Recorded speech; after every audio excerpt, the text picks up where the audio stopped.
কোচবিহার ডাওরাগুড়ি এলাকায় আমবাড়ি ভোজনপুর এলাকায় বিজেপি কর্মীদের বিজয় মিছিল হয়। বিজয় মিছিল থেকে ফেরার সময় এক বিজেপি কর্মীকে চড়া ও মারধরের অভিযোগ ওঠে তৃণমূল কংগ্রেসের বিরুদ্ধে। তার পরিবারের সদস্যরা জানান এই ঘটনার সাথে তৃণমূল কংগ্রেস জড়িত রয়েছে। যদিও তৃণমূল নেতা পার্থ প্রতিম রায়কে এই বিষয়ে জিজ্ঞাসা করা হলে তিনি বলেন এই ধরনের ঘটনা কাম্য নয়।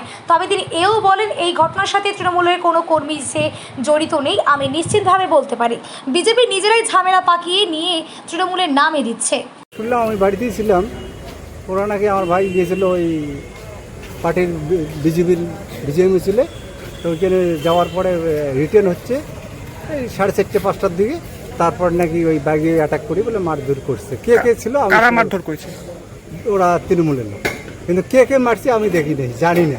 ওই ভাই জানে, সেটা আমি জানি না। তারা কি তৃণমূলের কোনো পদে রয়েছে? হ্যাঁ, তৃণমূল পঞ্চায়েত, ওই যে মারছে পঞ্চায়েতের নিজস্ব ভাই, আবার ওর বউ পঞ্চায়েত, ও আর এগুলো ওই পার্টির, ওদের পার্টির এই বাকি যা 2-4 জন আছে ওদের পার্টির লোক। এই হঠাৎ এরকম হলো, এর আগে কি আপনাদের সাথে কোনো ঝামেলা হয়েছিল তাদের? ঝামেলায় এমনি কিছু হয় নাই এর আগে, বুঝছো না? এর আগে ঝামেলা হয়নি। এর আগে ওই কেসাল ঝগড়া বলে হয়েছিল নাকি আমার ভাইয়ের সাথে, ভাইয়ের নামেও কেস দিছে। ওইটি একটা আক্রিস, ভাইয়ের নামেও কেস দিছে রতন বিজয় জন্য, বুঝছো? ওই আক্রিসে আর কি ইস্যু করছে। ফিল্ডে আমি নাই, যেমন তা তো বলতে পারবো না। এই যেটুকু ওই বললো ওইটুকুই শোনা আমার। এ ধরনের ঘটনা অনভিপ্রেত।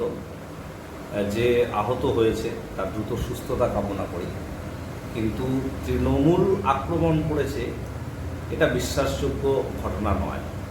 কারণ এই মুহূর্তে আমরা যতদূর খবর রাখছি, তৃণমূল কংগ্রেসের যারা সক্রিয় কর্মী তাদের বেশিরভাগই হয় বাড়ির বাইরে, না হলে বাড়িতেই তারা রয়েছে। তো স্বাভাবিকভাবে তাদের পক্ষে এ ধরনের আক্রমণ করা বিজেপির বিজয় মিছিলে এটা কেউ বিশ্বাস করবে না। কোথাও একটা যে আক্রান্ত বা কেউ কেউ এটা গল্প ফাঁদবার চেষ্টা করছে, তৃণমূলকে মেলাইন করবার চেষ্টা করছে, এটা দুর্ভাগ্যজনক। পুলিশ নিরপেক্ষ তদন্ত করলে কেন তিনি আহত হয়েছেন, কীভাবে আহত হয়েছেন তা স্পষ্ট হবে। তবে আবারও বলছি, এ ধরনের ঘটনা কখনোই কাঙ্ক্ষিত নয়। যে বিজেপি কর্মী আক্রান্ত হয়েছে তার দ্রুত সুস্থতা কামনা।